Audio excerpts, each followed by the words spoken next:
Salut à tous, c'est Mika, bienvenue dans mon série club. Aujourd'hui, petite vidéo bonus en plus dans la semaine, vidéo un petit peu plus posée, peut-être avec un petit peu moins de montage. Je voulais qu'on revienne ensemble sur le nouveau reportage mini-série Netflix High Score. C'est le reportage qui parle de jeux vidéo, qui parle de la naissance des jeux vidéo dans le monde.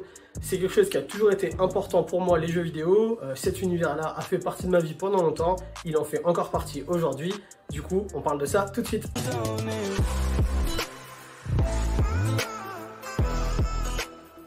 Alors oui, ce reportage a éveillé chez moi pas mal de nostalgie. Non pas que je sois adepte du c'était toujours mieux avant, ce qui est ancien est toujours mieux que ce qui est nouveau. Pas du tout, je suis pas du tout comme ça. Mais quand même, ça fait plaisir de revoir ces anciens logos, ces anciennes musiques. Il y a un petit côté nostalgique et ça, j'ai adoré. Avant de commencer à parler du reportage et de la mini-série en elle-même, je voulais juste revenir un petit peu sur ma vie personnelle, si tant est que ça soit intéressant, juste pour que vous compreniez un peu plus pourquoi je suis autant hypé par la sortie de ce reportage et pourquoi je l'attendais. Moi dans ma vie, j'ai vraiment toujours joué aux jeux vidéo. Ça a commencé quand j'étais petit, j'ai commencé avec une manette de Mega Drive dans les mains, à jouer à Shinobi, Golden Axe, Street of Rage, Sonic. Voilà, j'ai commencé par jouer avec ça. J'ai bien sûr joué après avec la Nintendo, la Super Nintendo, la Game Boy, etc. J'ai toujours baigné un petit peu là-dedans en étant petit. À l'adolescence, ça a continué avec les nouvelles générations de consoles de cette époque-là. Donc du coup avec la PlayStation 1, la PlayStation 2, j'ai découvert les grosses licences, les Gran Turismo, les FIFA. J'ai commencé aussi à un peu plus cibler mes goûts dans les jeux vidéo. J'ai découvert Squaresoft, le studio qui a réalisé et sorti tous les Final Fantasy. Ça a été une grande révélation pour moi. J'ai adoré, j'ai toujours adoré cette série-là. Je les ai tous faits, tous à 100%, etc., etc. Je suis un grand fan. Et du coup, dans ma jeune vie d'adulte, au départ de ma vie active, ça m'a encore suivi puisque j'ai travaillé. Mon premier job en fait, ça a été vendeur dans un magasin de jeux vidéo, dont je ne citerai pas l'enseigne, je préfère ne pas le dire, évidemment. On notera que c'est le rêve, le second choix plutôt de carrière de Squeezie, pour ceux qui ont vu la vidéo, s'il n'avait pas été youtubeur. Moi, j'ai eu la chance de l'avoir en premier choix. Donc voilà, c'est une entreprise qui a été super pour moi. J'ai eu des super collègues, j'ai eu une super ambiance, j'ai découvert plein de choses. J'ai bossé là-bas, donc à l'époque, j'ai pu faire la sortie de la PlayStation 3, de la Xbox 360, de la Wii. Donc c'était une super période avec l'avènement de grosses licences, les premiers Assassin's Creed, les Call of Duty, plein de sagas qui maintenant sont cultes, mais qui étaient à leur balbutiement à ce moment-là. Ça a été une super période et j'en suis ressorti grandi. Donc le jeu vidéo m'a toujours accompagné durant toute ma vie et je pense que j'y jouerai encore. Là, j'attends avec impatience la sortie de la PS5 ou de la Xbox Series X. Et donc voilà, je pense que je jouerai tout le temps au jeu dans leur nouvelle version, leur nouveauté que ce monde-là nous amènera. À mon avis, c'est pas quelque chose qui sortira de ma vie comme ça. Par contre, je m'étais jamais vraiment renseigné sur ce qu'il y avait eu avant la Mega Drive en fait. J'avais pris le train en cours de route et je n'avais pas cherché à savoir d'où il venait ce train. Du coup, ce reportage, c'est exactement ça dont il parle. Il parle vraiment de la genèse des jeux vidéo.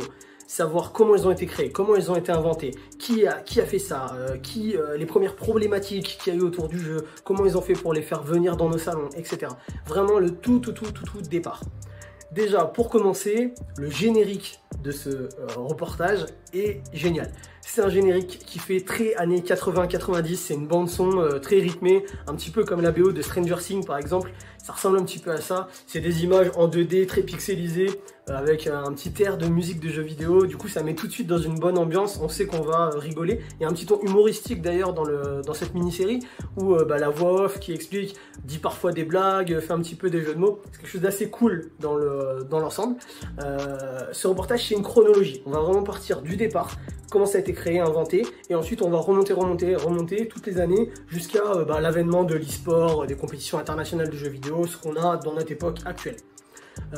On parle vraiment là de monuments du jeu vidéo. On va parler des bornes d'arcade avec Space Invaders. Donc Space Invaders, c'était le petit vaisseau où on tuait des extraterrestres qui descendaient. Ça, c'était sur les bornes d'arcade de l'époque. On va parler de Atari, la première console vraiment de salon. Comment ils ont fait pour avoir cette idée, etc. etc. Il va y avoir pas mal d'interviews de certains créateurs d'icônes du jeu vidéo. On a des interviews par exemple du créateur de Sonic, de celui de Mario, l'histoire de la création de Donkey Kong. C'est des trucs qui vont être vraiment fun avec des anecdotes. Il y a aussi beaucoup d'authenticité dans ce reportage puisque certains intervenants qui sont interviewés vont carrément sortir par exemple un petit livre, un petit carnet où il y a les premières ébauches de ce qu'ils avaient pu faire comme dessin. On apprend par exemple que Sonic à la base, qui est un petit hérisson je le rappelle, à la base devait être un lapin. Finalement ça n'a pas été gardé, c'est parti sur un hérisson et heureusement.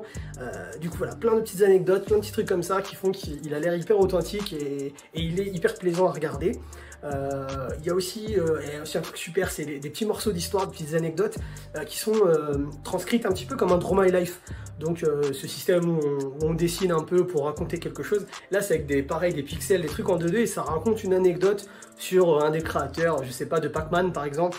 Voilà, tac tac. Et du coup c'est pareil, c'est hyper cool, hyper plaisant. Il n'y a pas que du positif dans ce reportage, puisqu'on parle aussi des choses qui ont raté, des choses qui n'ont pas fonctionné, des idées qu'il y a eu mais qui n'ont jamais été abouties. On parle des premières problématiques aussi, par exemple avec Mortal Kombat. Donc les finishing, quoi, les fatalities à la fin, les trucs très violents, la violence dans les jeux, comment elle a été accueillie au tout départ. Aujourd'hui, il y a des jeux hyper violents et il y a des gamins de 10 ans qui jouent. Mais à l'époque, voilà, la première fois, comment ça a été accueilli par le gens, comment c'est passé à la télé, etc. On parle aussi de stratégie de commercialisation, comment les premiers dirigeants de Nintendo, de Sega, de Sony, comment ils ont réussi à décupler les ventes de leurs machines, comment ça a fonctionné, les premières mises à jour, le jeu en réseau, comment ça a été inventé, vraiment plein de choses là-dessus. C'est vraiment un truc génial. Bref, cette mini-série est vraiment top. Moi, je l'ai adorée. Elle m'a donné envie de ressortir ma Super Nintendo, de la brancher, de me faire une partie de Mario. Elle est vraiment géniale. Je peux que vous la conseiller si vous êtes fan de jeux vidéo, que ce soit récent ou un peu plus ancien. Si vous êtes fan de rétro gaming, alors là, sautez dessus. Hein, vous allez passer 6 épisodes de bonheur, 6 épisodes de 40-45 minutes. Donc vous allez vous éclater. Pour moi, c'est vraiment un gros oui. Comme d'habitude, n'hésitez pas à vous abonner à la chaîne pour plus de vidéos. N'hésitez pas non plus à me suivre sur les réseaux Facebook, Instagram et maintenant Twitter. J'ai lancé le compte aujourd'hui, donc n'hésitez pas à me suivre pour des news. Si vous avez aimé, likez la vidéo et partagez-la, ça m'aide énormément. Sur ce, je vous dis à bientôt pour une prochaine vraie vidéo. Ciao!